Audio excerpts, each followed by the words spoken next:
It's a great day to talk hockey with Grant McCagg on HabsCast. Great day indeed. I guess you wouldn't recognize that voice, eh, Connor? No, it's from only from like 3 or 4 decades ago. That's okay. that's famous Montreal broadcaster Dick Irvin. Yes. Was kind enough to do our intro for both my shows and Liam McGuire's. But hey, Andrew Patterson, not the first time he's been in the dark. Apparently he's got a power outage and he couldn't make it today. But he said, well, my right-hand man, Winnipeg Sports Talk reporter Connor Hrabchak will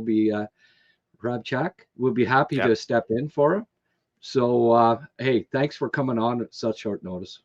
Yeah, well, thanks for having me. I'm getting used to it because Hustler's power seems to go out once a week these days. I don't know what's going on. We got to get that figured out. But no, I really appreciate you having me. And look, last night was a really fun hockey game. So I think we have a lot to talk about here. Yeah, that was an exciting overtime, eh? Oh, yeah. Where do you stand on expanding it to 10 minutes instead of a shootout? Would you be up for that, or? I'm kind of here for it. I get both sides of it. Like 10 minutes, it's already a very condensed schedule, and maybe you see like more injuries happen or more fatigue happen over the long stretch of a season because players are playing more. But I'm here for expanding it to 10 minutes. I don't like how coaches, and I get it from a coach's perspective, but I don't like how passive teams have become. Even the first minute and a half last night was like, okay, let's go. Like, this is overtime. It's supposed to be 3-on-3, supposed to be exciting. And then the last 3 minutes was just like a blitz of chaos, and it was amazing. But the first minute and a half, it's just like, a lot of regrouping, get the right guys out there. So if you expand it to 10 minutes, is it just more of that? Is it just more, we really want the puck, we're just going to take our time? Or is it going to be chaos for 10 minutes, which I think we all want? Yeah, for sure.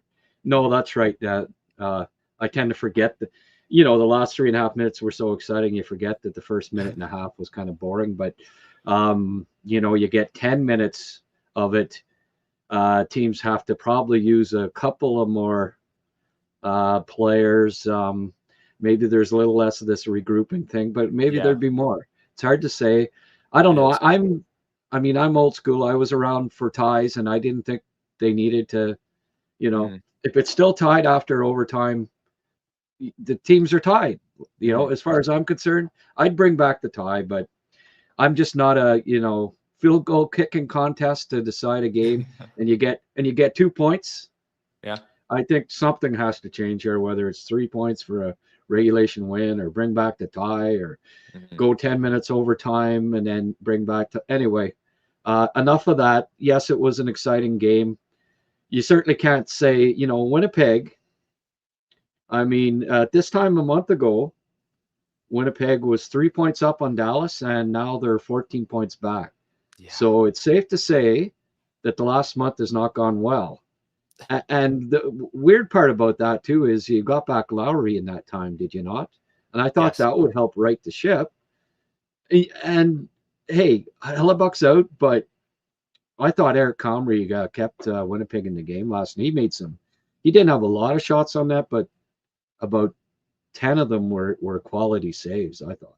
For sure. And that's the thing with Connor Hellebuck going out, is it hasn't been the goaltending. Like, Eric Comrie hasn't let them down. So you can look at, if Connor Hellebuck was here, absolutely, they would have saved an extra goal here or there because he's the best goalie in the world, reigning Hart Trophy winner. But Eric Comrie's been solid, and last night was a great example. Like you said, like the first 10 minutes, Montreal came out all over the Jets, some bad turnovers from Winnipeg. Comrie made a number of grade A stops to keep that game 0-0.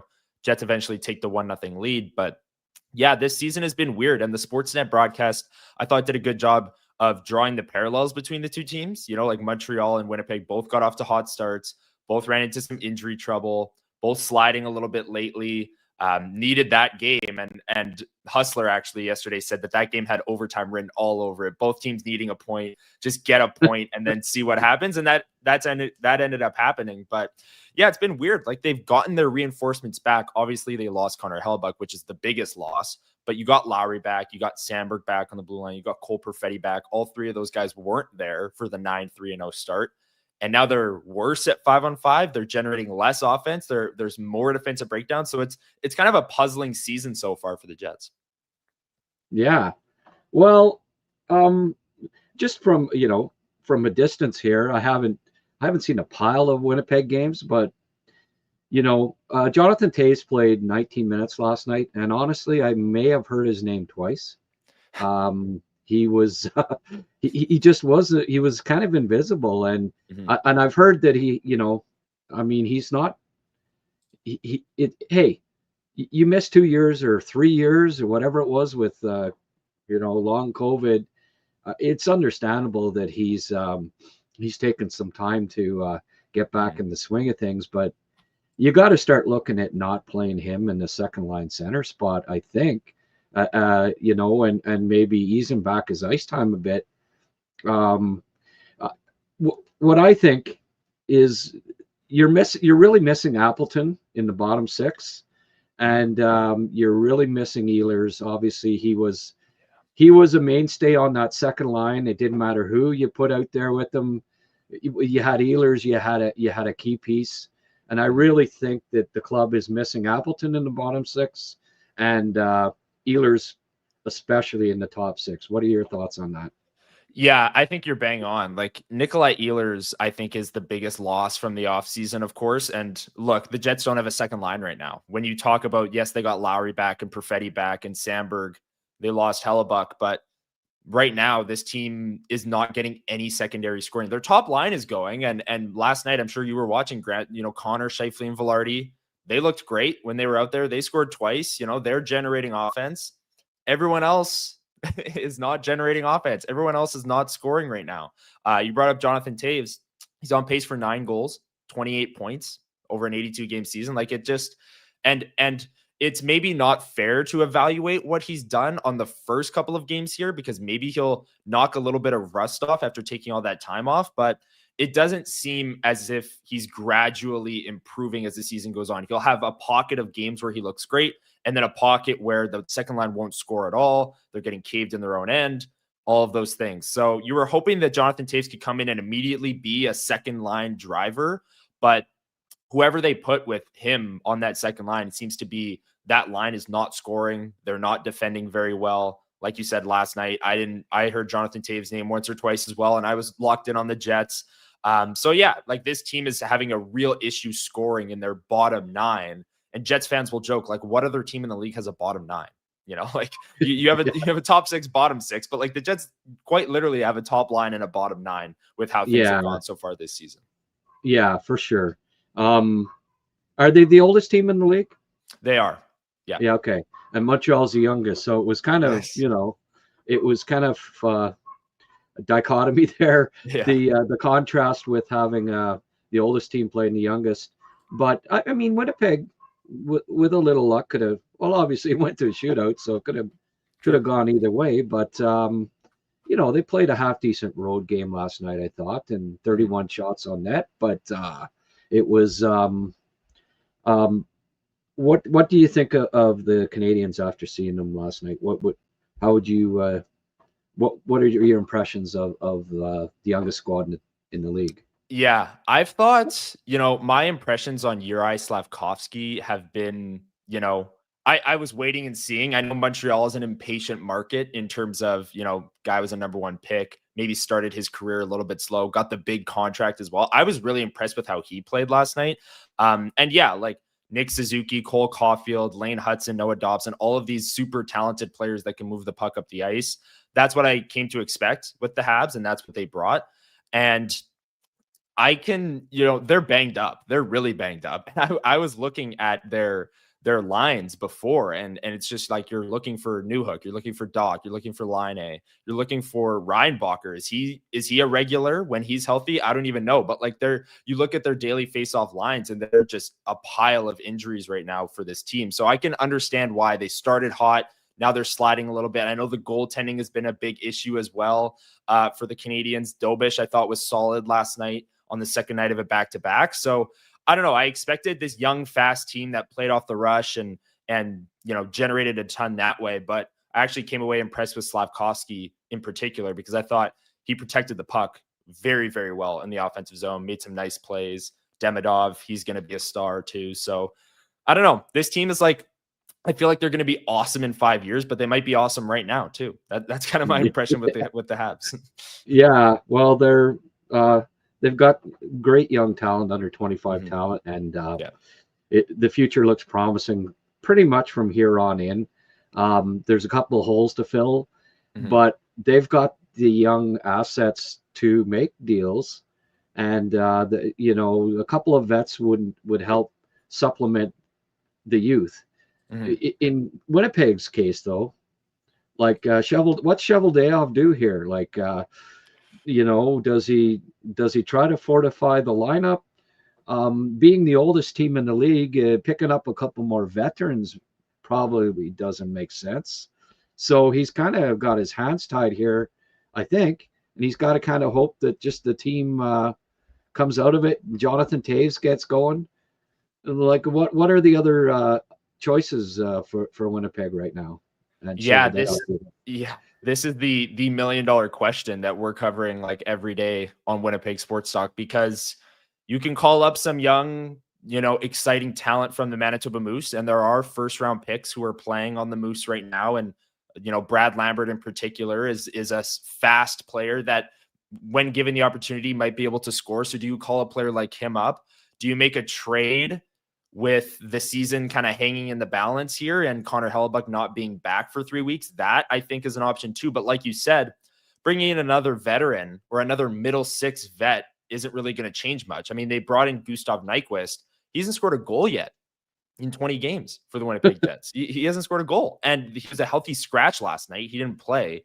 And that's just how kind of poorly that experiment has gone. So do you bring in another Gustav Nyquist type, which is kind of exactly what the Jets need, which is a middle six scoring player, but Nyquist hasn't panned out that way. So you'd be looking for something similar in a player that can be on the second line, playing with Perfetti, playing with Toews.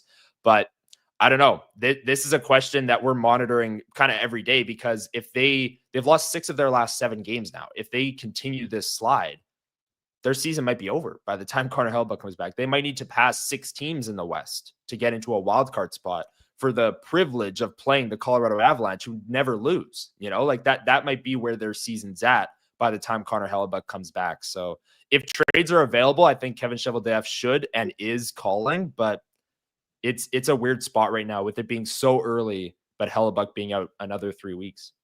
Yeah. I'm a big fan of Braden Yeager, and I think he's going to be a really solid NHLer, but he may not be ready right now. Certainly not. It's be asking a lot to call him up and ask him to center the second line at this point, right? Yeah, I'd say that. He's actually been very good with the Manitoba Moose so far this season. He's played 22 games, got 4 goals, 12 points. And as of late, like the last number of games, he's gone on a bit of a heater here. So Braden Yeager is a player that, they flipped for Rutger McGroarty, as you know, and he's a guy that is a part of that future. He's going to be a Winnipeg Jet in the next 3 years. I have no doubt in my mind about that. But right now, it would be a stopgap option right now, in my opinion. You call up Braden Yeager to maybe give you a couple of games and then go back down to get more. This is his first pro season coming into the AHL. So you don't want to completely sink him by playing him the next 60 games and hoping that he's the savior in that forward core. I think Brad Lambert is a more likely call up if they were to go a young route. He's had a couple years in the AHL. He had 4 games in the NHL this season.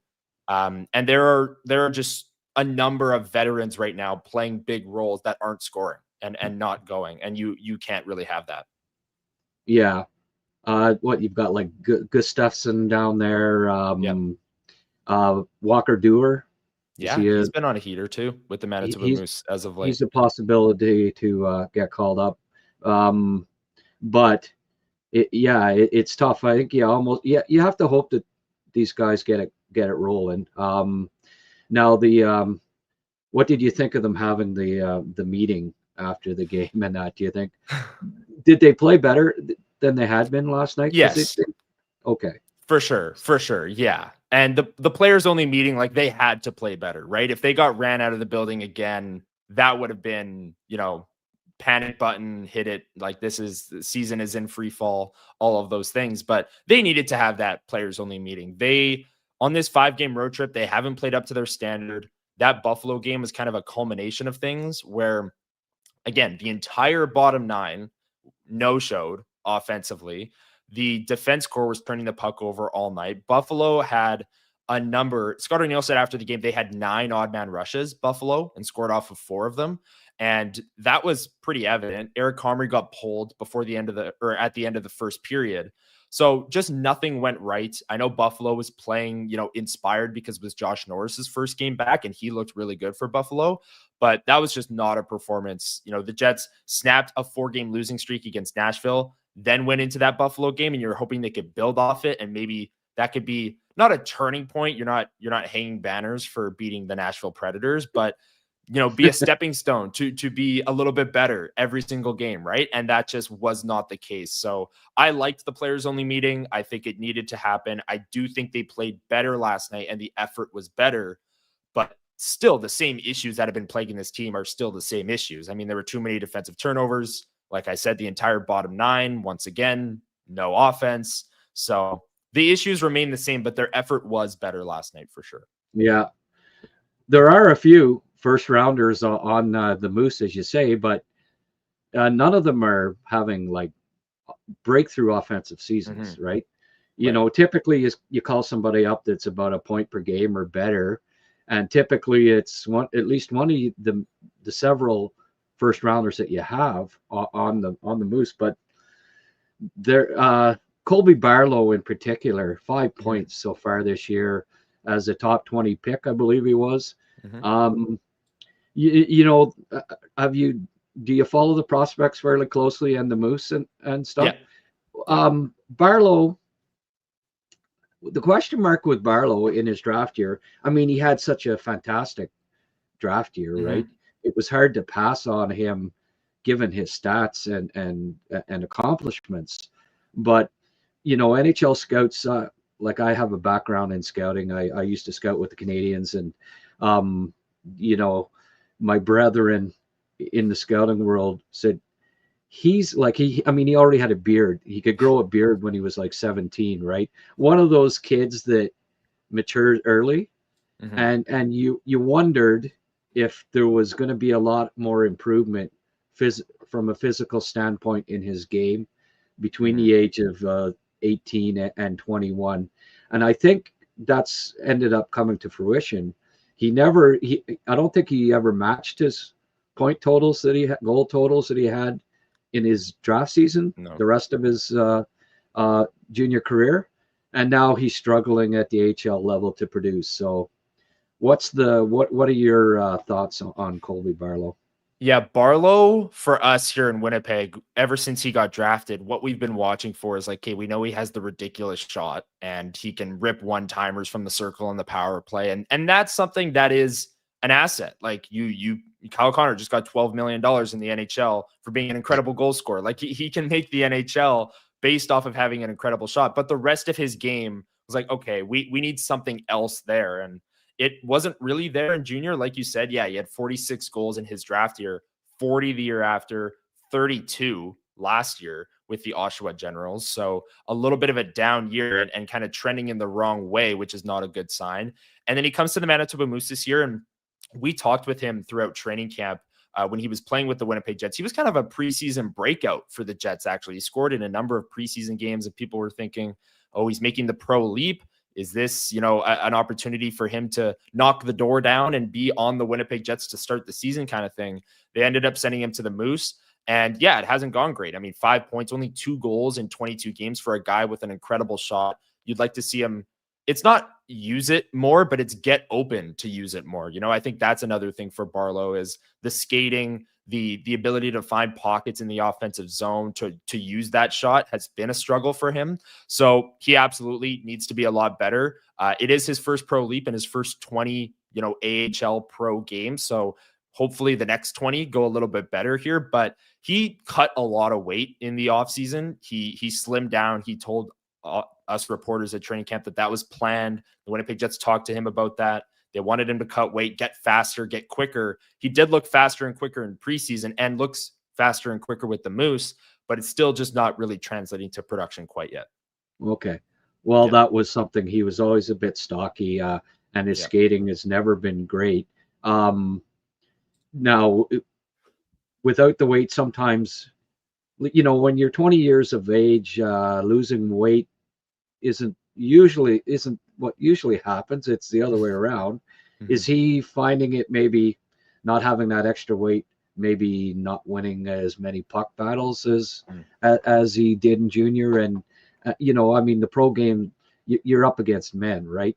And you go from being one of the stronger players in junior to losing weight and not having that extra poundage against guys that are 20, 30 pounds heavier.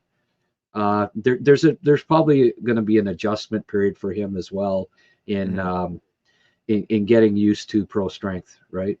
I think that's the biggest adjustment. Like, you nailed it there, that he actually started cutting weight during his last season in the OHL, and then in the playoffs he went nuts for Oshawa. He had, I have it up here, he's 33 points in 21 games, 14 goals. Like, in the playoffs he got to the Colby Barlow, the first round pick that we were kind of expecting, and then you cut weight and then you make the jump at the same time to play against men, play against stronger opponents. Maybe that is the biggest thing right now, that through these first 22 games he's had to learn. He's quicker. He's moving through the neutral zone better. He's skating faster in straight line speed, all of those things. But I think it is the puck battles that maybe, because when you are heavier in junior, you're used to winning all of those puck battles, and now you're going up against men. And if he didn't cut weight, maybe he wouldn't struggle as much here, but he did. And now it's kind of a weird spot for Colby Barlow right now. But yeah, I think 2 goals through 22 games, no matter how you cut weight or not, is kind of a disappointing start for Colby Barlow in his first pro season. Yeah. Okay. And Lambert, what some inconsistency there, I guess. You see flashes, he'll have a good game, then he'll have a couple that aren't great. How's his competitiveness been? Is he getting more consistent with his compete? I think that's sort of been one of the knocks on him, where one game he's pretty competitive and noticeable, and then maybe you don't see him for a couple games. Yes, that's 100% the knock on Lambert, is that whether it's compete level or really just offensive production and skating speed and generating chances, like, he'll have games where he will generate a ton. And the one very strong NHL game that he played in this year, he scored it, and he scored his first career NHL goal as a game against the Pittsburgh Penguins. And he was on the 4th line that night, but he was very noticeable. One of the most noticeable players for the Winnipeg Jets in the entire game, even outside of his goal. He was generating a ton. And then because of that game, he was great. He scored a goal. He got the next couple and just kind of faded away. And he got sent back down because the Jets got healthier. They got Lowry and Perfetti back. And now with the Moose, I mean, he's got 1 goal in 9 games, 4 points.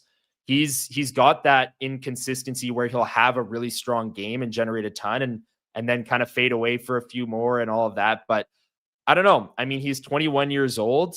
With how ineffective the bottom 9 is, a lot of people are asking for him to come up and just kind of rip the Band-Aid off and see what he can do, because no one else is scoring, right? That's kind of the thought process there. But if they could get more consistent play from Lambert, he'd be up right now for sure. Yeah. Tanner Pearson, I thought, was done when he was with the Habs, and that was 2 years ago. And, if you're hoping to have him replace Mason Appleton, I don't think that that's going to be happening. And, sooner rather than later, I think they need to call up one of the young guys and hope that he can replace Pearson. It personally is what I'd be looking at if I was Cheveldayoff, because I don't think Tanner Pearson, I think his NHL days are pretty much behind him at this point. I'm with you on that. And there was a stretch there at the start of the Jets' last long road trip where he was on the second line. Their second line had been so ineffective that Tanner Pearson, who'd been on the 4th line to start the season, moved up to play with Jonathan Toews and Cole Perfetti, or Vladimir Mesnikov and Cole Perfetti. And he was playing those second line minutes. And I mean, you go from Nikolai Ehlers to Tanner Pearson on the second line. That's just not going to work, right? It's just not going to work. So, for sure. Yeah, like I'm glad they healthy scratched Gustav Nyquist last night, because I think that some of these veterans should be feeling the pressure, and they hadn't been. You know, they had lost 4 of 5, they had lost 4 in a row, and there were really no lineup changes up front. They were just kind of running with the same line, same lineup, same guys in same spots. So I was glad that they did something last night, but Tanner Pearson is a guy that should be, you know, kind of feeling that pressure too, because whether he's on the second line for a stretch of games or whether he's on the fourth line, he's just not winning his minutes. And it hasn't been great, that experiment so far for the Jets. Yeah. Well, you know, there's some good young players. How's the kid Salamonson been looking on the blue line?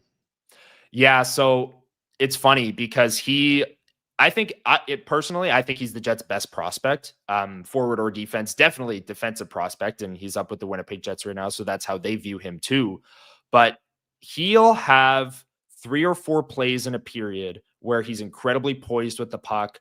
He throws a nice tape-to-tape pass right in the middle of the neutral zone that springs kind of a 3-on-2 rush, and that's when you see the flash. You see the poise with the puck. You see the skating. You see the gap in the neutral zone. All of these things are A+. And then he'll have a couple of plays. Then he had 2 of them last night where maybe he gets, you know, he thinks that the defense sneaks up on him. He's not expecting the NHL speed to close on him that quickly. He'll have some egregious turnovers. And he did have 2 of them last night. Eric Comrie bailed him out on both.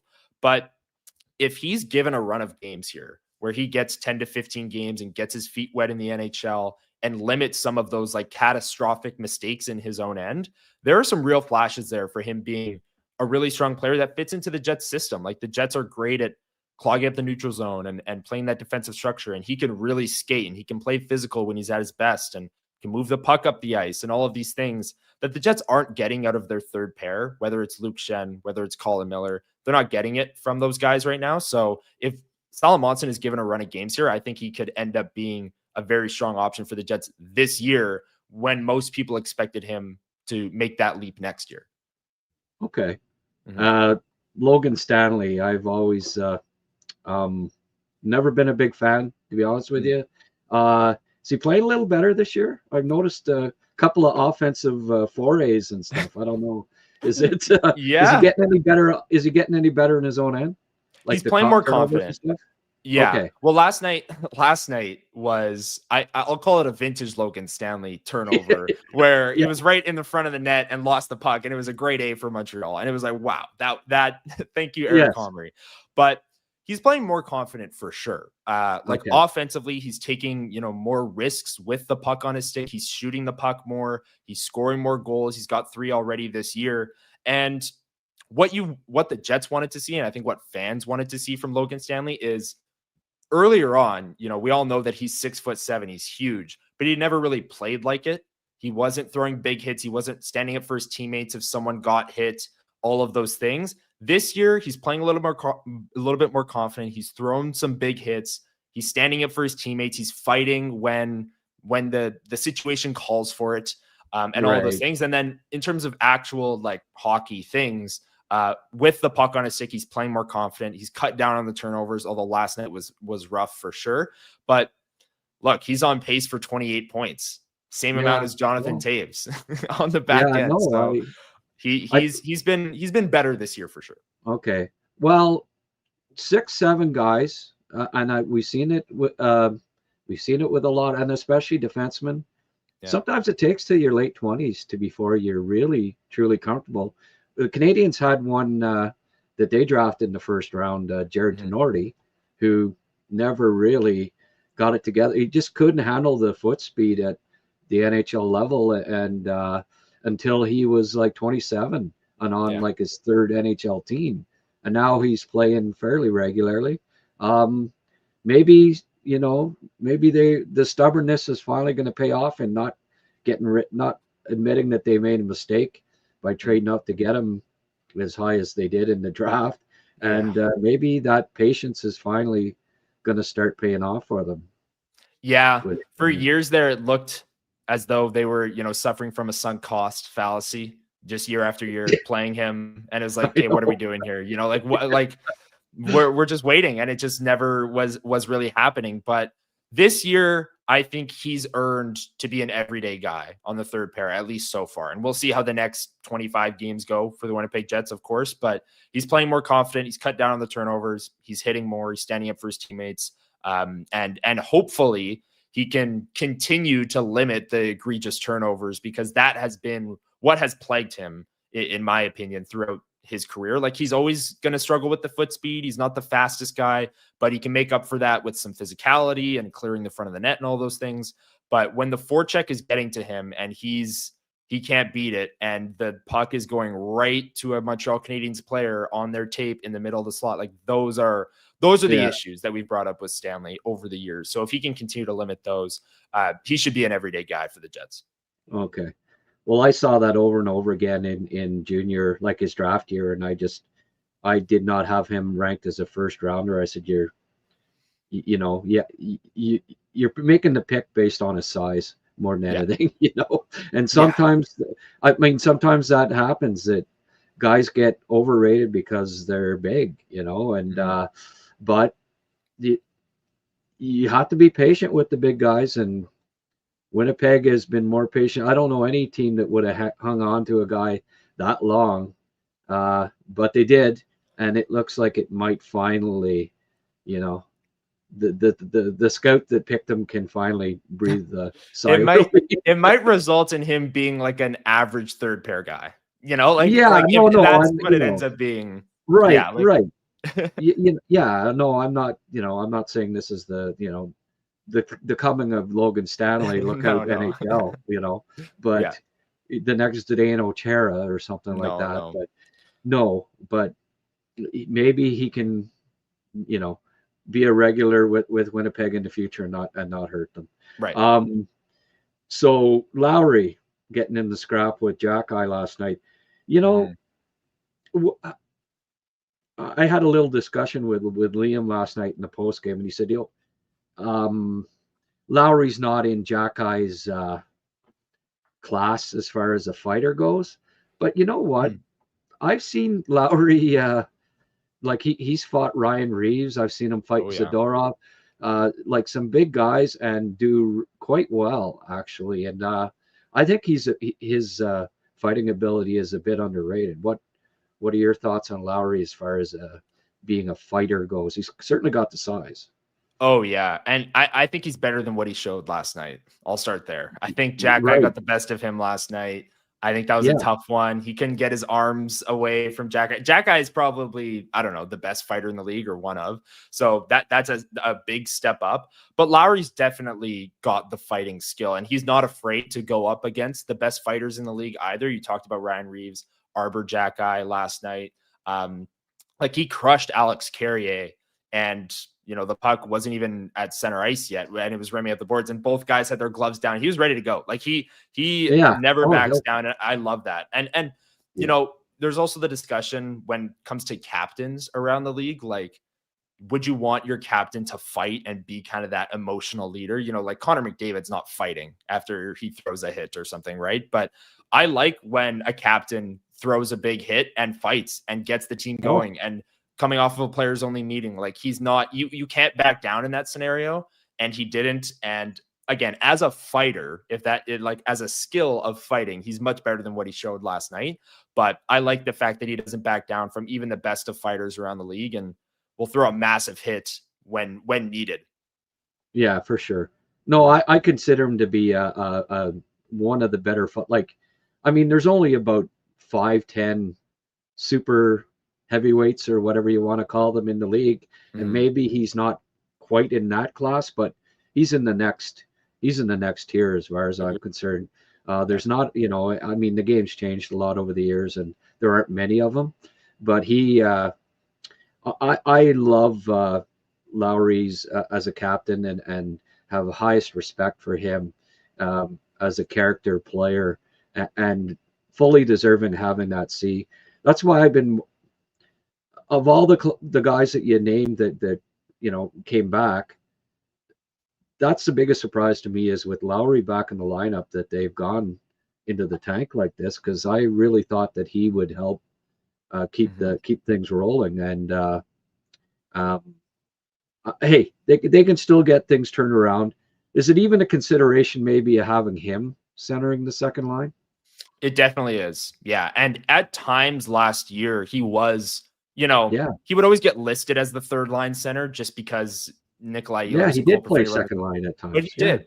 He was there last year as well. Game 7 against the St. Louis Blues. He was essentially their top line center. He was playing with Kyle Connor because Mark Scheifele was hurt. Vlad Nemesnikov he was playing that game, but on the Ehlers Perfetti second line, if you will. So Lowry was basically their top line center with Kyle Connor on his wing.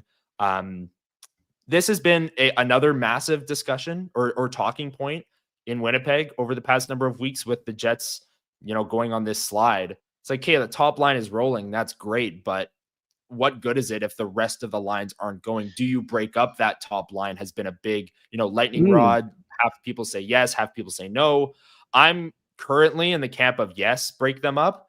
Play Kyle Connor with an Adam Lowry, and you'll probably get offensive results because Kyle Connor is really good. And play Mark Scheifele with whoever you want, and you'll probably get results because Mark Scheifele is really good. Yeah, I think those guys are great together, but they can still generate offense and score away from one another, and the Jets just aren't getting much outside of that. But it's absolutely a consideration to move Lowry up the lineup, get him some better wingers, more offensive wingers, and see what he can do.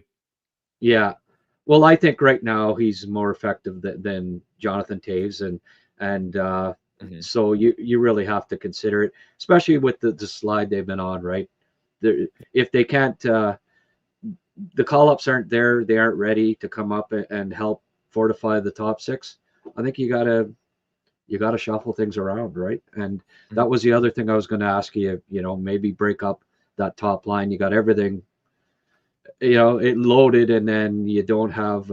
Montreal has run into that in the past with the top line kind of being, and then 3 third lines or fourth lines or whatever you want to call it, and so we can definitely relate. But with Demidov coming in, Kapanen playing well, it looks like they've got at least 2 pieces of a second line now, and that's helping them quite a bit. So when in comparison with the Canadians, you definitely know where you're coming from with the second line issues.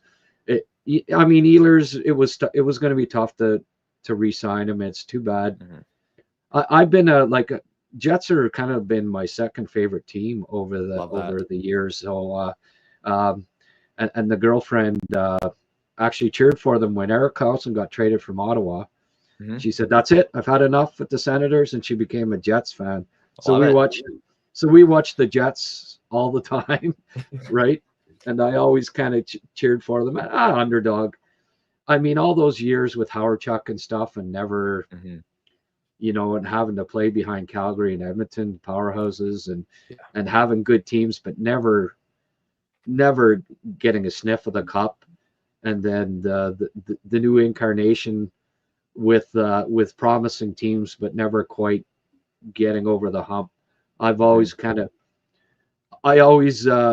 for the Jets, and I hope they get things back on track. And Winnipeg crowd's been down a little bit. No, this year it's been up compared to last year. Good. So they're still not selling out every night, which is a concern. They should be selling out every night. Their arena is about 15,200. So again, the Bell Center is 21,000 or something like that. Like the Jets have a very small arena by NHL standards. They should be selling it out every night. But in terms of this year over year growth, since it was really bad in 2021, 22, coming out of COVID there, that's when it really dropped off. It's gotten better. It got better last year. It's gotten better this year. It's hovering around, 14.3 right now. So they're about 1,000 away every night per se of a sellout. But again, there were times in 2021 where it was at 11.6. It was at 12.1 thousand people in a 15,000 seat arena. There's no atmosphere. It's like a quarter of the arena is empty. It's much better now. The atmosphere is back. They sold out all the playoff games, of course, last year, and really down the stretch last year too. They had a 9-game sellout streak, so attendance is not like out of mind. All is good here, nothing to worry about, but it is absolutely improving. And I think the Jets, they do deserve a lot of credit for that, for, offering a lot of deals and packs and all these different things that people can find their way to games. And I think more people are finding their way to games this season by the numbers. Good stuff. Yeah. All right. Well, I've taken up enough of your time there, Connor. It's been great chatting about the Winnipeg Jets, getting caught up. You were great, by the way, and thank you. We'll try to get you back on sometime. Okay. Sound like absolutely, Grant. Well, we'll try and get you back on Winnipeg Sports Talk too. We'll have to get you on. I did mention that to Andrew when he called me. Hey. Well, if he can get his power up and going, that's right. Then we'll have you back on. Okay, sounds good. Well, Connor, really appreciate it. Hrabchak, I really appreciate it. Connor, you have yourself a fine day and good luck. I hope the Jets get things turned around. We need as many Canadian teams in the playoffs as possible. Agreed. Get the Habs in there. Get the Jets in there. Get every team that's on the bubble in there. I'm with you on that. Thanks. Sounds good. Matt, really appreciate it. Thanks. Okay, thanks, Connor. Bye for now. See you later. Connor Hrabchak. Great.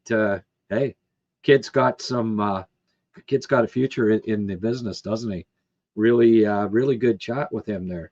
I know Habs fans we don't have a lot of people watching, so tuned out a bit because it was a little Winnipeg heavy, but hey, I don't know. I find it interesting to get caught up on the goings on with other Canadian teams, and especially talking about their prospects and stuff. And Connor was great.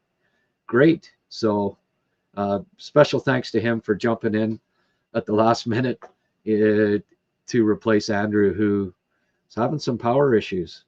We'll just Habs obviously have 2 big games on the weekend, another back-to-back, right? They're playing against the Leafs in Toronto, always a big one, and then back home to host St. Louis the next night. Will Sammy Blais get called up? Has it happened yet?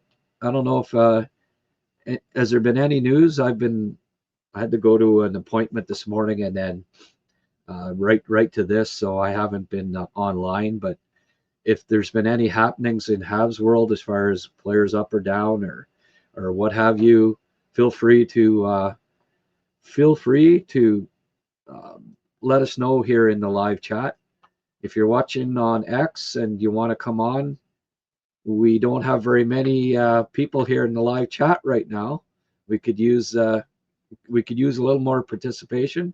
I'm talking Habs again here, so come on in and join us, and we'll talk a little bit more about the Habs.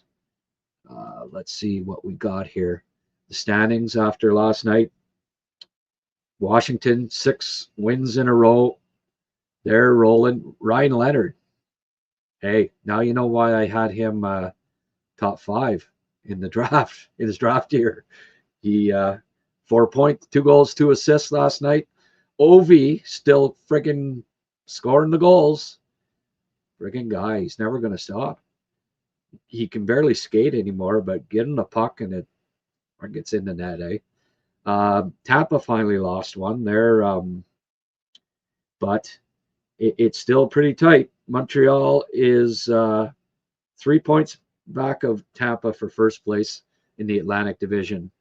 I thought the Atlantic was going to be better than the Metro this year, but certainly at this point, 4 of the top 5 teams, 5 of the top 6 teams in the standings are from the Metro. So I've kind of been surprised a bit. I think Philly and Pittsburgh in particular, I would not have predicted that they'd be ahead of Florida, Ottawa, Montreal. That's a surprise to me. Obviously, Florida dealing with the injuries and such it's understandable. But hey, this could be completely flipped in like a week. The Islanders could be in first place. Washington could be in 8th. It's just, well, what is it here? 6th place to 12, 1 point separating them, right? So what we keep seeing here is a team will lose that's like in 6th, they're down to 12th or 13th. Team is in 12th wins, all of a sudden they're up into the playoffs position. So much for the standings having a lot of bearing on U.S. Thanksgiving this year. That's thrown out the window altogether. It just, if you were out of the playoffs on U.S. Thanksgiving this year, unless you were freaking in last place, but even the last place team in the East this year, they're not out of it. So it's crazy. It's absolutely crazy. I've never seen this much parity. But thank you, Matthew Hyman, for joining us and listening to Connor Hrabchak. That was nice to see a couple of new faces in here. Obviously, Winnipeg Jets fans. Here's one called Connor Hrabchak. There you go. Actually, that is Connor, I imagine. That and not his burner account, as they call it. We'll just get a couple of comments from Matthew here. Barlow might be a possibility, but there are probably 4 or 5 guys that would call up first. Yeah, I think, he's got and as has been pointed out by Matthew and others here, like, it's early in Barlow's pro career, but it's safe to say that based on what we saw in his draft year, it hasn't really there hasn't been a huge amount of improvement in his game since his draft year, and that was the concern, that he was already physically mature. It happens, guys. It was one of the reasons why teams, like, he was thought to be a top 15 pick all day because, well, his stats were amazing, right, in his draft year. But there were a lot of teams that said, look, we think he's physically matured. We don't think he's going to improve that much more from a physical standpoint. And we saw the same thing with Shane Wright. Shane Wright at 16 was a better hockey player. Almost you could make the argument he was better at 15, 16 than he was at 18. That concerns you because it tells you that he matured early, and that other guys that, in their draft year still have more, are going to improve more over the next 3 years and shoot ahead in terms of their all-around ability and their ability to play at the NHL level. But it's early. He's only just turned pro. He's learning the pro game.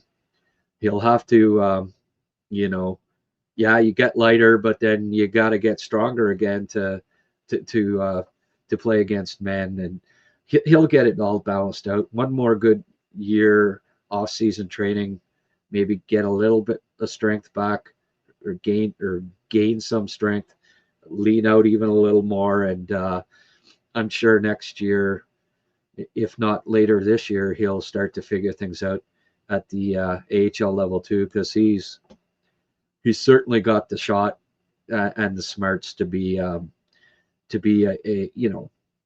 20 goal scorer at the NHL level someday, I think.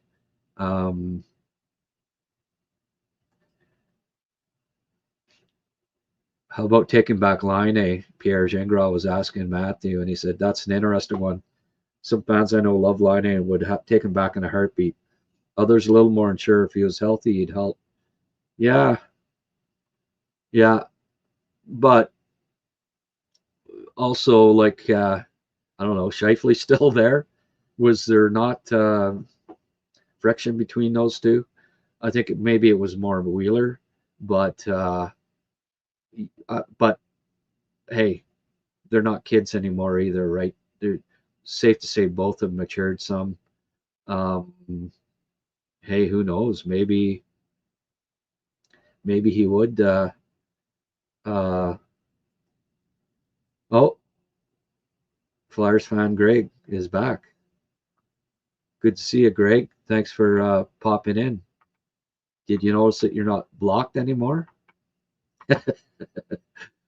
We're up to 16 in the Habs chat. That's not very big numbers. We'll try to keep her going for a little bit here till we get a few more people tuning in. How was your Jets win? Good game? Well, every time you win, it's a good game. It's a great day to talk hockey, as they say in Scotland. Only watched the Hockey Guys review. Okay, well, you should have watched the HabsCast last night. Smarten up. Winnipeg's power play is pretty good, but Laine might push it over 25. You know what? They could, as silly as it sounds, like they need help on the second line, right? Laine back to Winnipeg isn't outrageous. Who'd take back Tanner Pearson?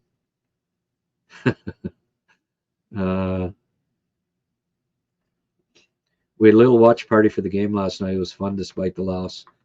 Yeah, Comrie made some five bell saves last night. Any talk of a complete rebuild? Yeah. Connor and Scheifele haven't really been apart since PLD was here. Yeah. Well, might want to consider it.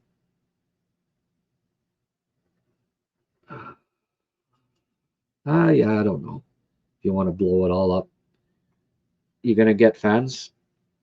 I wouldn't hate it, but I honestly don't know if they'd survive a rebuild. I think it's one of the ownership's concerns. Yeah, I don't know. I think they have to try to.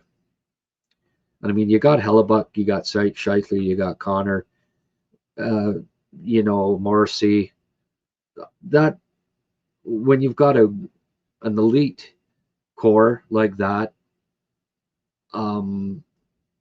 you can win, but you have to, not have off seasons where you lose Nick Ehlers and replace him with Gustav Nyquist, and lose Mason Appleton and replace him with Tanner Pearson. Sign Jonathan Toews on a hope and a prayer, and it not working out. It might be, maybe this year's going to be all right, just kind of mail it in, get a high pick, right, and make smart off-season moves as opposed to the poor ones that I think Cheveldayoff made this past year. I think that's probably how they got to look at it. You also got to look at the, do you want to be the worst team in the league and have 10,000 people in the arena? I don't want Winnipeg to lose a team again. I really don't. I want them there in the long haul. So, if they didn't have four elite pieces like the Jets have, I'd say maybe, but none of them, and they're all in their prime, right? None of them are on the downside. So I would say the window's open now. It just, it may be kind of shut for this year, but a few smart moves in the offseason, get a high pick. Maybe he even makes a team next year. I think I really like Jaeger, and I think he can be playing as soon as next year. Maybe Barlow and Lambert too. You hope that a couple of these guys, certainly Lambert and Jaeger, I would think are the best bets to help next year, and reload. And they've got a decent core there. I just think you have to pick up some smarter pieces in the off season than what they did this past year. Matthew, you can maybe weigh in on that whether you agree or not.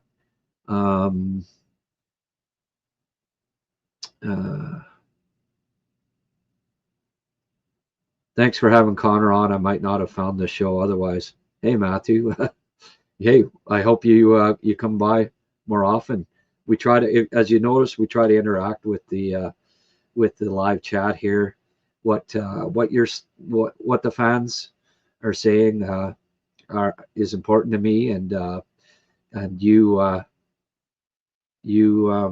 sound like a pretty smart hockey man, so we certainly would welcome you back anytime to chat, and definitely the next time that that the Jets are playing. I did not see the pick for a goal last night. Like I say, I did a post-game show last night till like 1. Went to bed. I had to take Tina to an appointment this morning. Got back scrambling, find somebody to come on with me in excuse me, in Andrew Patterson's spot. Just a sec. There we go. And no, but I'll go have a look at that as soon as I'm off here. Thanks for asking. Pickford's a good one. I'd like to see him get invited to the World Junior Camp. I think he could make the team if he did. Sheldon, I love these chats during lunch. Hey, good. Not getting big crowds yet, but hopefully with time that picks up, right? This is probably our smallest crowd yet, actually, but that's okay.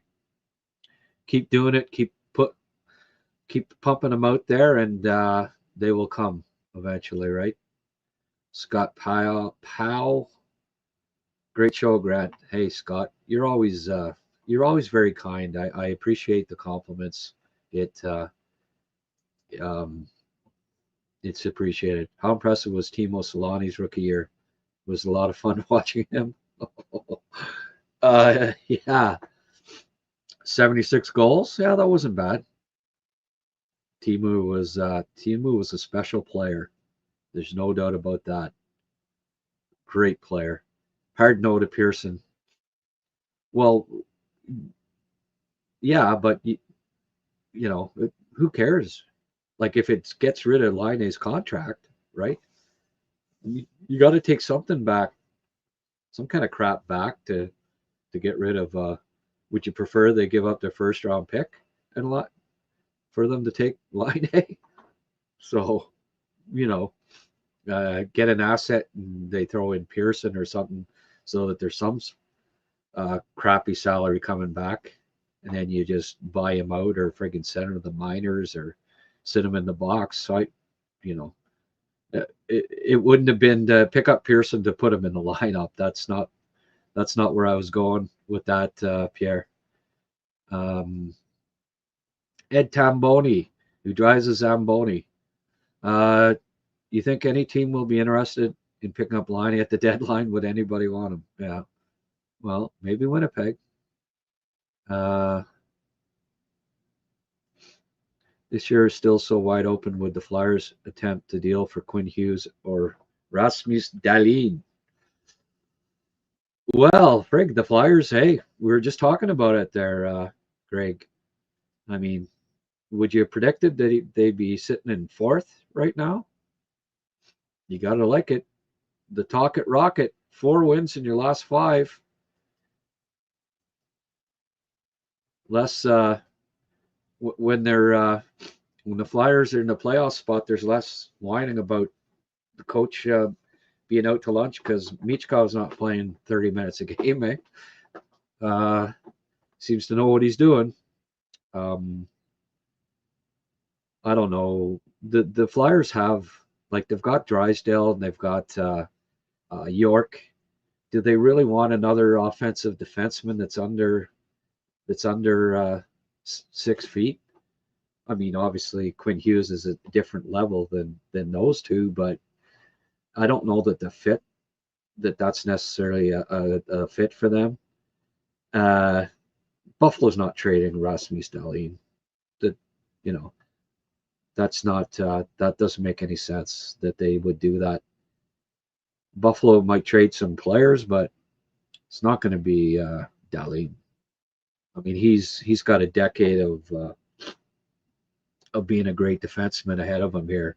So he's the captain. He's the kind of the cornerstone of that franchise. He won't be going anywhere.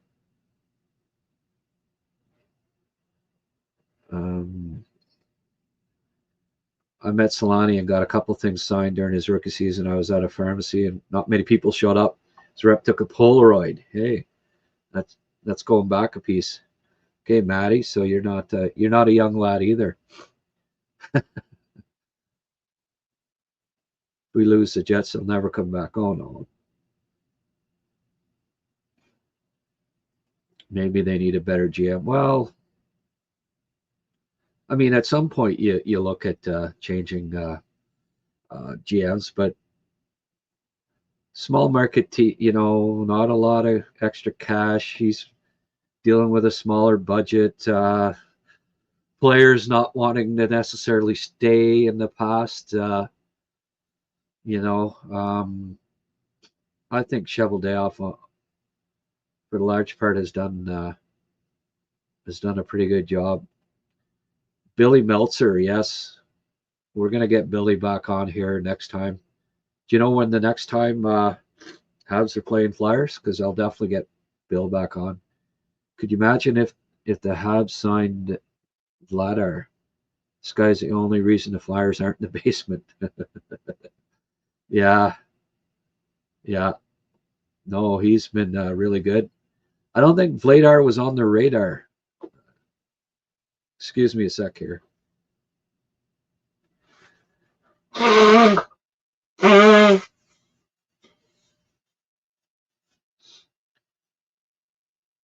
right. I think that time that it was muted, I guess the last time I blew my nose, I did press mute, but it didn't.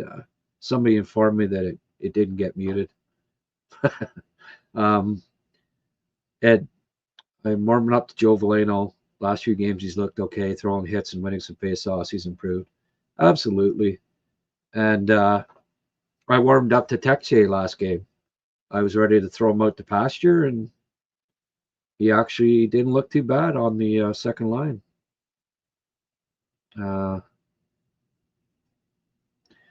Portage and Maine, 15 below. I like that song by Neil and Randy. Winnipeg's got great rock and roll history, that's for sure. I'm going to like it, Grant. Sure looks like an NHLD while scoring. Yeah. Well, his play away from the puck isn't too bad either.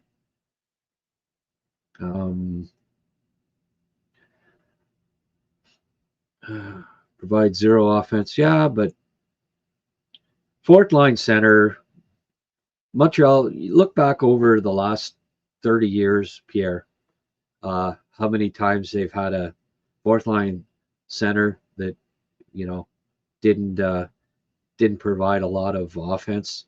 It's not necessarily, win some faceoffs, keep the puck out of your own net, and just keep the game even while they're out there, right? It's kind of, for a lot of fourth line centers, that's sort of, all you can hope for.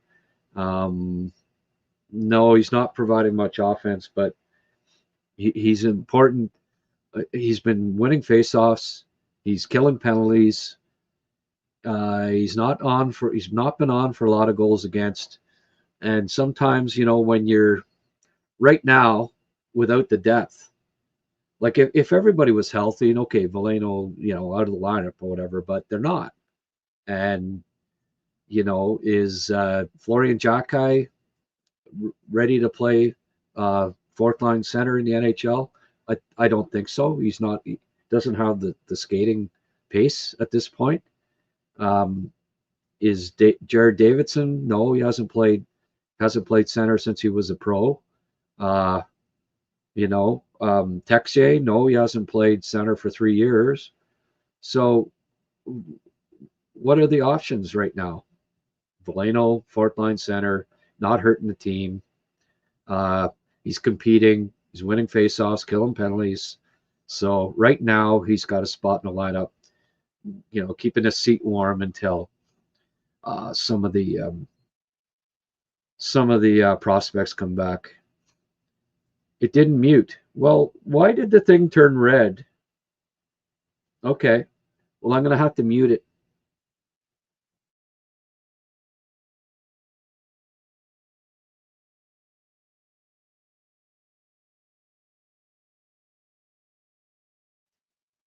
There. That was muted, I take it. I guess I can't mute it on the microphone. That's weird. But anyway. Oh, well. Hearing somebody blow their nose isn't the end of the world.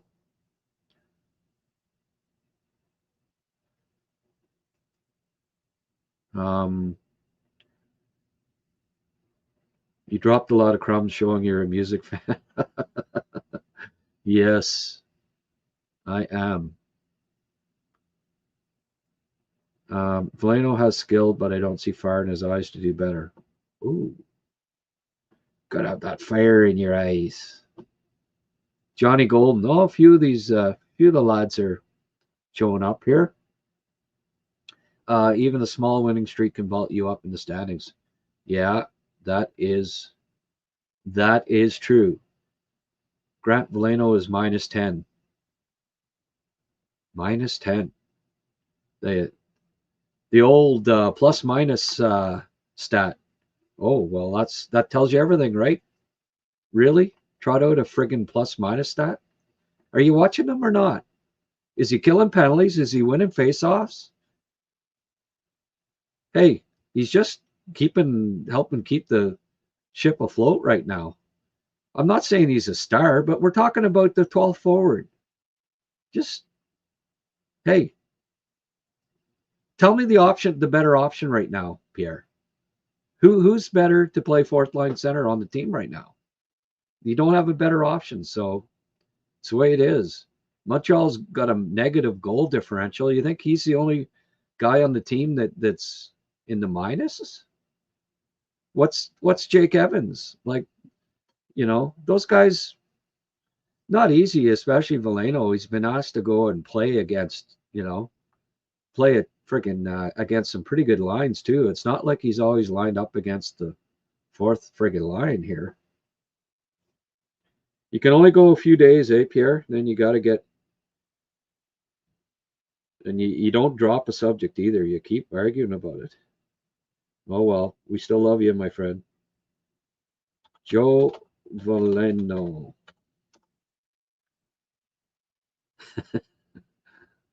Where is the, okay.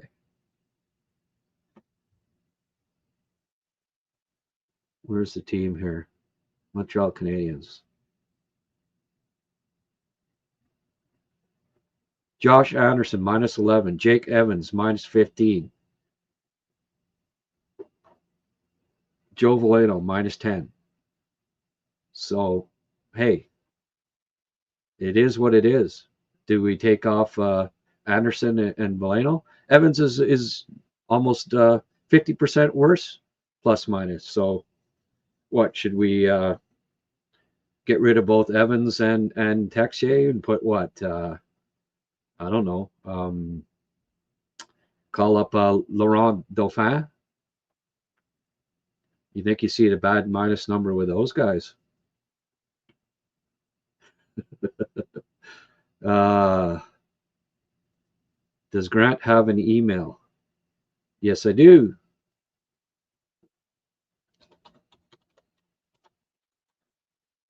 Grant at HabsCast.ca. I'll type it right in here. .ca.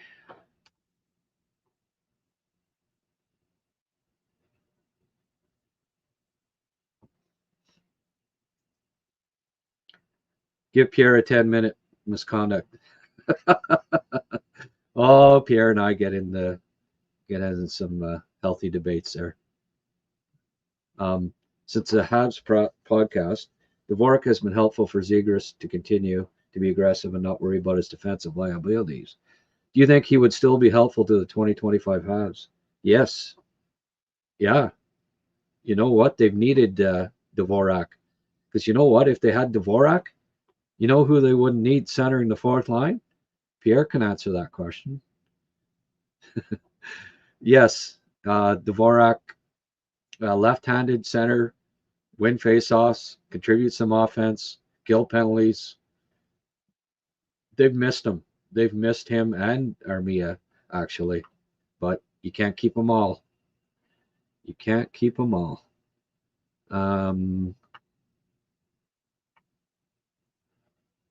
Eric always comes up with the good questions. What prospects have you scouted, had 10-10 skated, but struggled heavily in other traits? Well, not many prospects 10 out of 10 skating. Cullen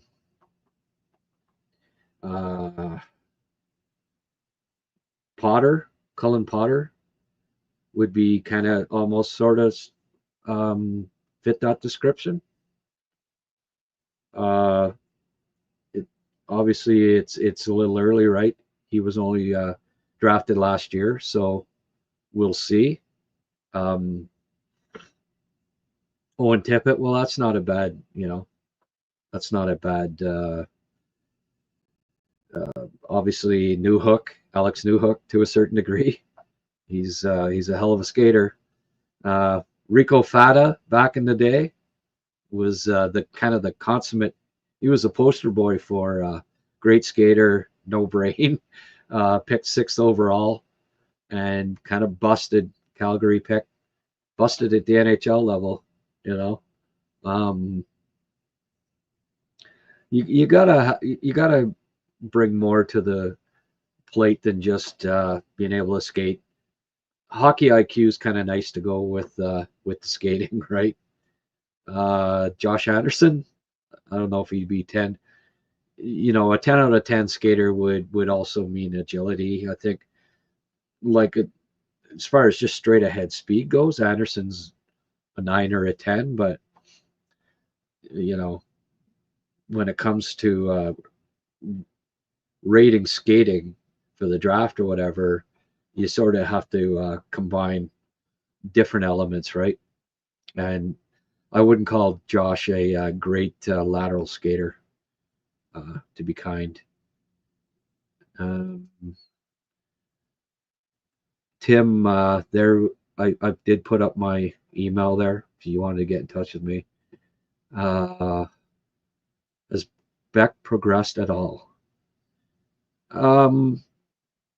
Well, I don't know if he's progressed this year that much. Mind you, when everyone was getting called up, I thought he kind of did a good job there. He was showing some really good stuff there the last few games. So I still hold out hope for Beck. It's not too early for him to carve out a spot. He could be a 4th line center in the NHL. Will it be with Montreal or not? I'm not exactly sure, but Pickford had the Gordie Howe hat trick last night. Good for him. Yeah.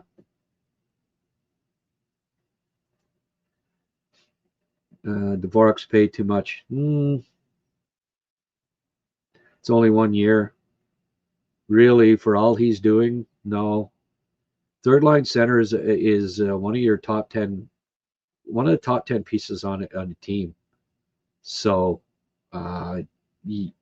typically they're paid more than the average salary, and he's only like $1 million over the average salary. So you balance everything out, he's really not overpaid, I don't think. Tail end of last year showed us how valuable. Yeah, he was a whipping boy. I kept defending him, and then he came on, and finally all of the argument, because he'd make a mistake and gotta get Dvorak sucks, but he did have a really strong end of the year last year. He did. No hands Fata. Yeah, Rico. It was more this than anything. You know, if you had the gates open at the end where the Zamboni comes out, he'd have just, kept going right out the end. Newark is like a shinier Paul Byron. Yeah.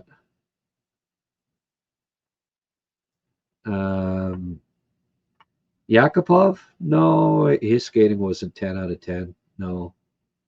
Um, Not in my opinion. What's your opinion on Brad Lambert? I don't mind Brad Lambert. Inconsistent. We talked about it at the start of the show. Cappy was the best have on that. I'm with you, Grant. TSN should bring back Mike Johnson. Miss Bob Cole and Dick Irvin on Hockey Night in Canada. Yeah. Thanks, Cash Fan. Yeah, he had the most time of any Hab player last night, which was pretty cool. I really liked his game. Another goal, could have maybe had two. Competing hard, doing all the little things right. Cappy's turned into they're even, the Montreal media is starting to reluctantly come on board with Cappy, maybe even being a second line center. I was listening to TSN 690 on the way here, and it's dawning on a few people that, hey, this guy's not too bad. They're even coming up with a Cappy goal song there. I suggested Oliver's Army, but these guys are too young to fully appreciate Elvis Costello. Plus minus is a funny one. Yeah, a few days ago, Samberg had 2 assists, but was even because he went off the ice just before the goals were scored. Yeah. Lots of talk lately about Slav. Someday he's about to explode. Some still not impressed. Yeah. No, Guy's first 3 years, 64, 55, 56. And don't forget that was age 20 to 23 too, Slav is still only 21, and the big body. No, he's looked really good. He's coming into his own. Very good prospect. This guy Dauphin on the Laval Rocket seems pretty solid in the AHL. Shouldn't he get a shot on the fourth line? Yeah, he's been there, done it.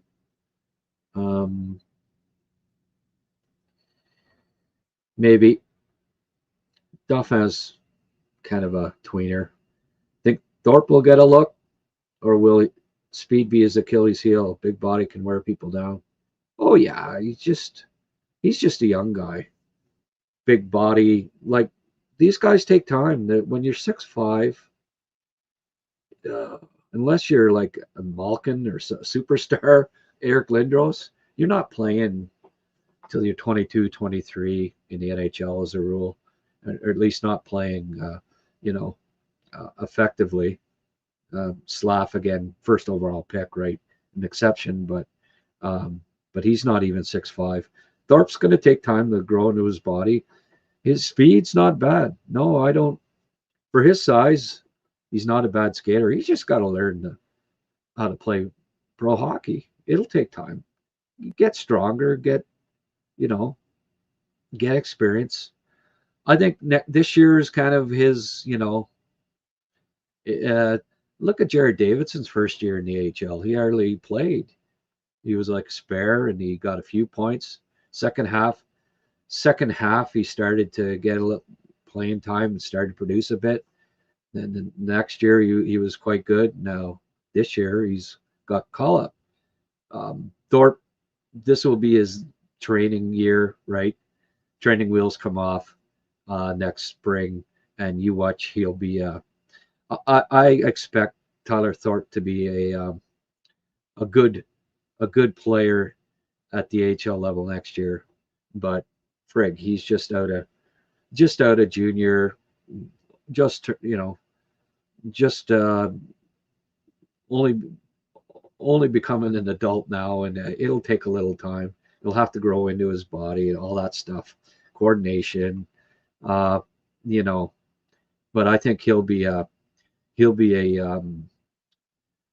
start to become a force at the AHL level probably next season, I would think. Yeah, that's the thing too, right? The Dauphin doesn't have an NHL contract, and the Canadians don't have. They can't. I don't know if they even have. They got to be careful with that because they have so many prospects to sign down the road. O'Reilly might be interested in Dallas with the Sega injury. You know what? That's not beyond the realm of possibility. Feeling out season. Yeah, exactly, Sheldon. That's what it is for Thorpe. 10 skater, would you consider that for Hrabchak? I know you liked him during the draft process. Yeah, I liked him. I didn't, I think I had him ranked 16th or something, so I might not have picked him at 14, but I certainly liked him. I don't know, 10 out of 10 is like McDavid. You know what I mean? Like you don't get a 10. Like NHL scouts when they're doing their friggin', it's rare to see it's actually usually they go by 5, believe it or not. Some have been changing it, but you go by 5 and get a 5 out of 5. It's got to be just absolutely special. So, oh wow, Greg, I really appreciate that, my friend. Thank you for contributing. That's I'm glad when people can have disagreements and get blocked or whatever, get over it. Shows that you're a good man and that you don't take things too personally. And hey, we're all just hockey fans, right? At the end of the day, good for you to come on here, when Billy Melcher was on, and to come in here a couple times since, ask a bunch of questions. Hey, we all love the game of hockey, and that's the main thing. I don't have any hatred for Philadelphia Flyers or their fans. I know some fans when I was a little bit harsh with some concerns with Michkov, really disliked me, and hey, that's fine. You protect your own, but I certainly don't have any animosity towards Flyers or their fans. It's nothing personal. I think Demidov is a better prospect, and I said that for 2 years, and I'll continue to. I still believe that. I think he's showing that right now, too. Right, has bigger body, just brings more elements to his game, I think, than Michkov. But Matvey's got a lot of offensive ability. He's going to score. He's going to score a lot of points in the NHL too. Both teams should be happy with that. I know we like to.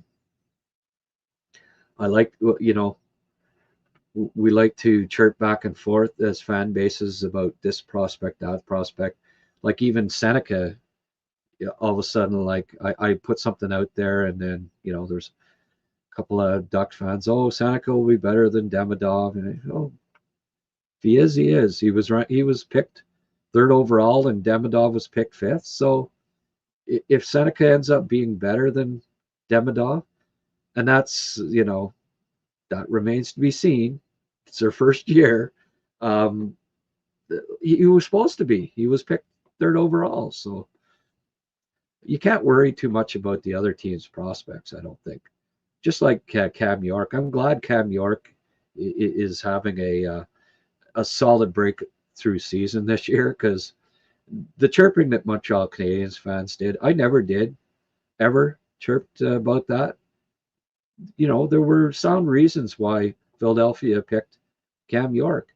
And defensemen can take longer to develop too, right? They aren't all on the same plane and all developing at the same time.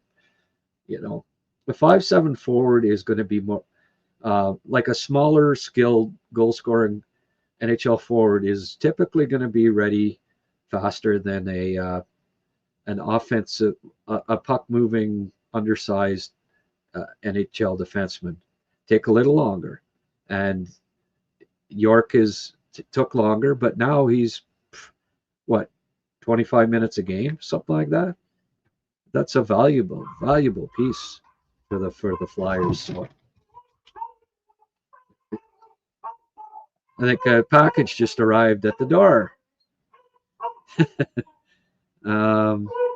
Probably tape for my. Oh, check this out.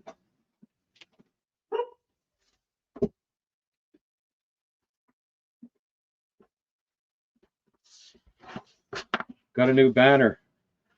I'm going to be putting it up on the wall with the new logo, 6x10 banner. It's going to go right across the wall. So we're going to, and you know what? It's from people like Greg, and obviously Mark and Sheldon, and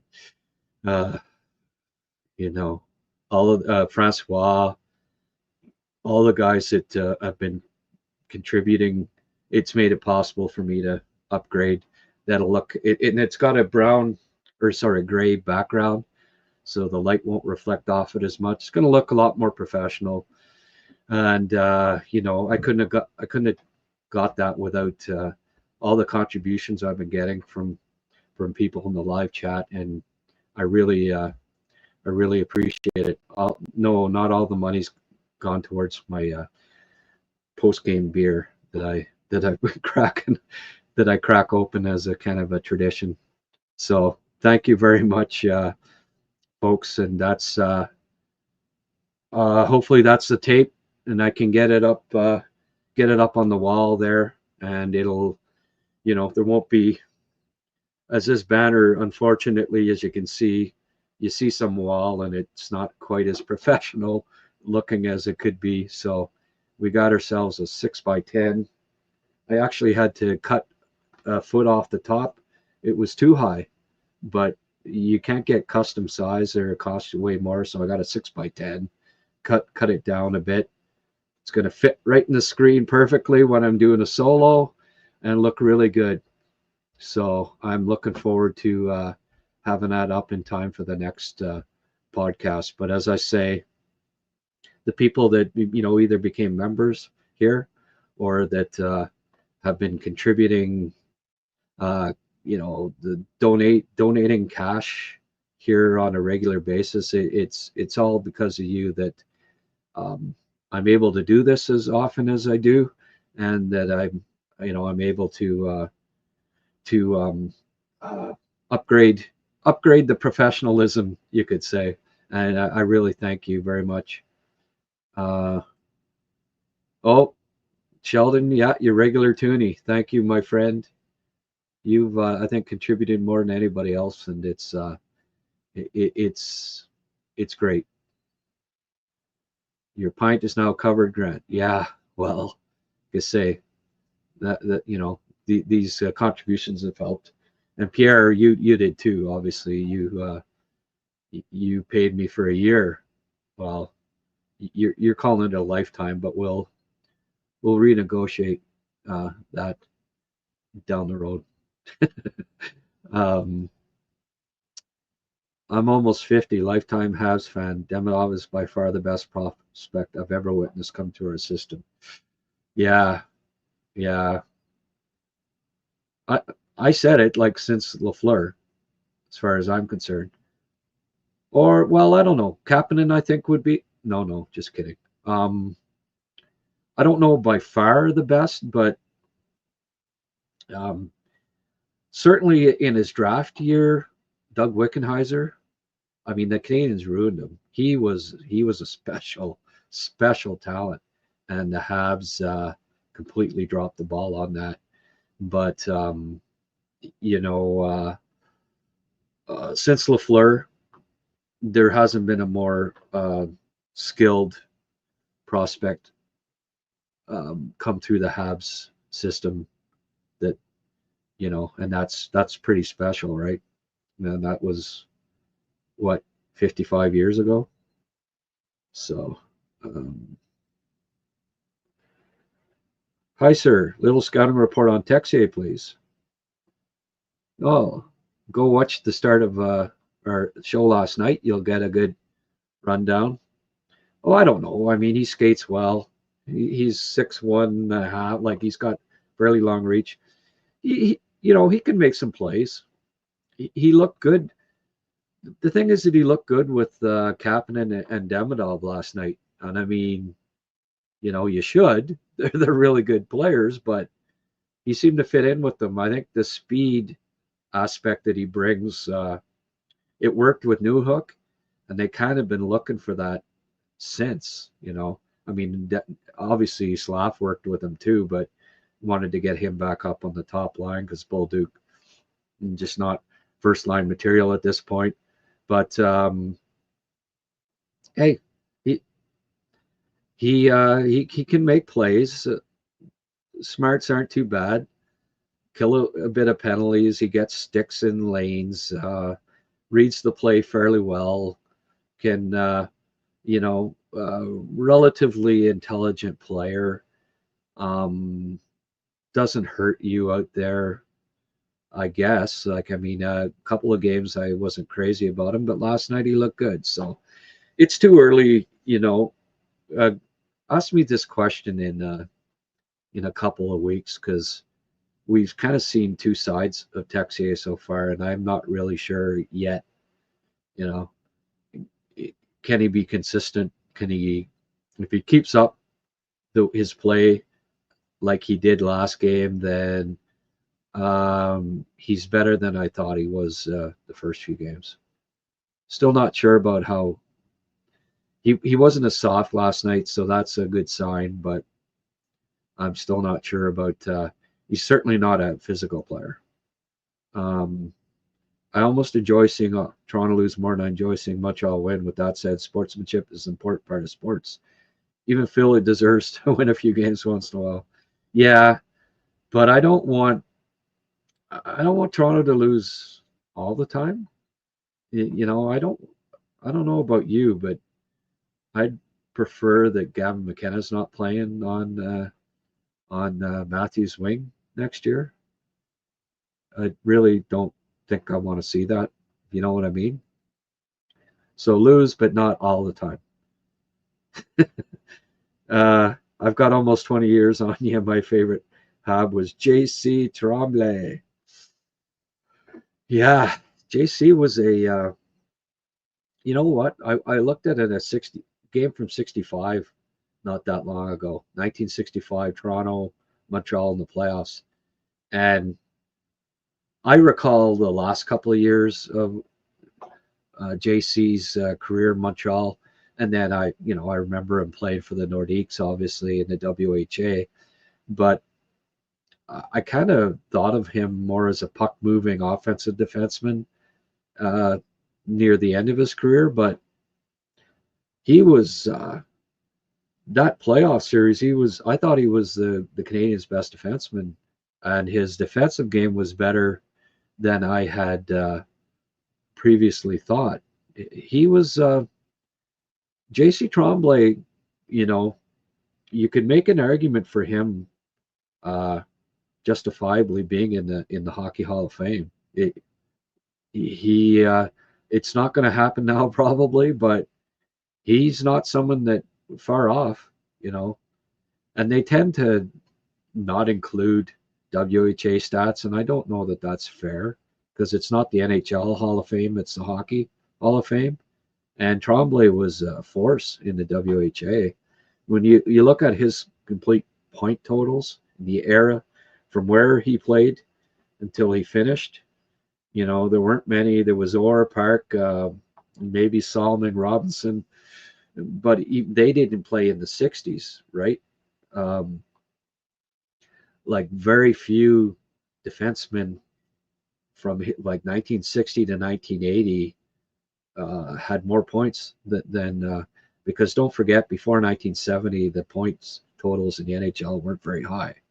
But Tremblay put really good point totals and underrated defensively too, I think. I didn't get to watch Markov's era much, but was he a number 1 D? Yeah. Definitely a top pairing D. I don't know if you want to call it number 1, but certainly on some teams, yeah. And that included Montreal when it wasn't PK. You know, he was definitely a better all-around defenseman than PK, I'd say. But you know, a top pairing defenseman, it would be how I'd put it. My first favorite was Naslund. Hey, 106-point season. The last guy to score 100 points, I think, with the Habs, was it not? Man, time flies here, right? It's freaking an hour and 40 minutes. Okay, I'll go a couple more. We'll try to get through the rest of these questions. My voice is starting to go again. After 2 hours of blabbing, just wait until Demov has a couple of seasons under his belt. I know, eh? Is Demidov or Hudson going to have a more impactful career? They're both going to have impactful careers. I think Demidov is, you got to remember he's 19 still, right? But that doesn't mean that they both won't have impactful careers. Markov was our number 1 power play quarterback, smooth skater, very smart pass, best passer we've ever had, superb player on defense and offense. Smart. Just one of the smartest defensemen Canadians have ever had. Up there with Serge Savard as far as smarts go. JC was quite a player. Markov was extremely underrated defensively. Yosemite Saddam. Yosemite. That's how Trump pronounced it there one time. Yosemite Saddam. I like that. And Mr. Sparkle as your avatar. Hey. Love it all. Thank you. That's a cute username, and Mr. Sparkle, one of the funniest Simpsons episodes ever. Every time I see it, I get a kick out of it. Hilarious. Stan Mikita had the record of 97 before the first expansion. Yeah, wild, eh? Bobby Hull scored 58. Espo 76 goals. And that was like goal scoring just kept going after that. Going up and good.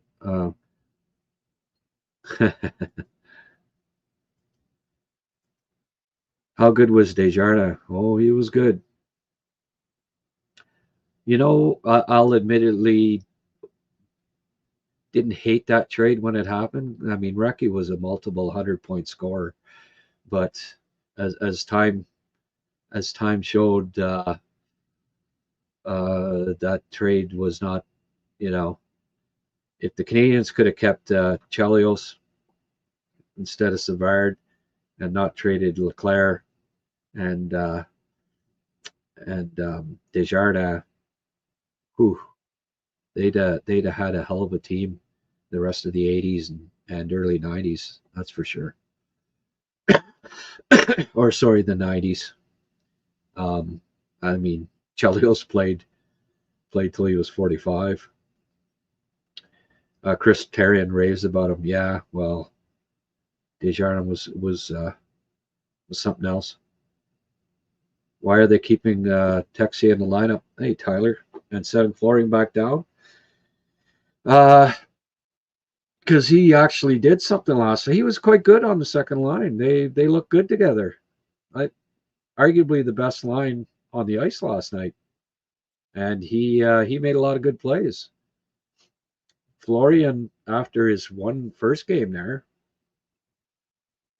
didn't accomplish a lot. I didn't think the last 2 or 3 games. Texie's a lot better skater than Jack-Eye, so he can keep up with the pace. Florian needs one more year, a development. I think one more good off season.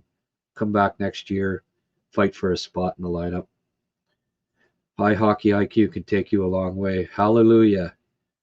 That is very true. Okay, look, hour 40 minutes. I got to go get my tape, get my new banner up here. I'm really looking forward to that. And what's on the agenda here? Probably do a live lunch tomorrow at noon, I would think. And we ended up getting 420 people here, which isn't bad, but hopefully the numbers start getting a little better.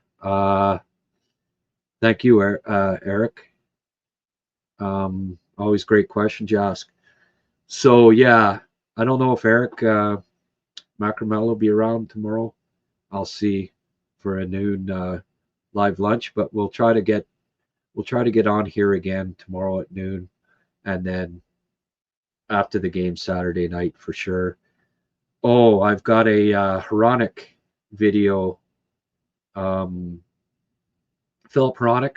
So if you're a subscriber either to the YouTube or to my Patreon page, I'm going to get that up and give you my thoughts on whether they should consider trading for Philip Hrabchak, because the rumors that, well, they've put out the smoke signals there, right? The players are up for sale in Vancouver. So I'll put up the video breakdown. It breaks down one of his games, and get that up over the next day as well. And I'll start working quickly here. Who would you like me to profile next, prospect wise? You want me to do Pickford again? I can. I'll certainly get his goal from last night. Maybe I'll look at all his shifts. It's been a while since I put up a Pickford video. I'll put one up. Tell you what, I'll put one up on my YouTube channel. Okay, so look for the. Check back and subscribe and like, please, if you don't mind.